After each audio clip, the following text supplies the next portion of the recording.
കൊച്ചുള്ളപ്പോ ഇനി നമ്മുടെ വീട്ടില് ഒരു വാക്ക് മലയാളം സംസാരിക്കാൻ പാടില്ല.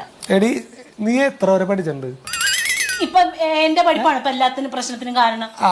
അല്ല എന്നാ വേണ്ട, അത് പോട്ടെ. ഞാൻ എത്ര വരെ പഠിച്ചിട്ടുണ്ട്? ഇനി അത് പോയി കൊട്ടി ഘോഷിക്കും. എടി അപ്പൊ അതല്ലേ പറയണേ, ഈ വിദ്യാഭ്യാസമുള്ള നമ്മളെ എങ്ങനെ ഇംഗ്ലീഷ് പറയുന്ന വിചാരിച്ചിട്ടാ നീ?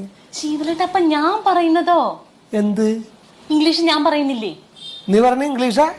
ഇപ്പോഴേ ആ പ്രിൻസിപ്പളിന്റെ മുറി പോയിട്ട് 1/2 മണിക്കൂർ നിന്ന് ഞാൻ ഇംഗ്ലീഷിൽ സംസാരിച്ചിട്ടാ ഇങ്ങ് പോകുന്നത്. ഞാൻ പറഞ്ഞ എല്ലാം അങ്ങോട്ട് മനസ്സിലായല്ലോ. അപ്പൊ അതോ അങ്ങനെ ഒരു അവസ്ഥ വരുമ്പോഴേ ഇംഗ്ലീഷിന്റെ വില മനസ്സിലാവുള്ളൂ. പലർക്കും shame daughter shame. I paid 1,000 rupees because you speak Malayalam. എടി അതിന് ദാഹിച്ചിട്ട് അവിടെ വെള്ളം കൊടുക്കടി.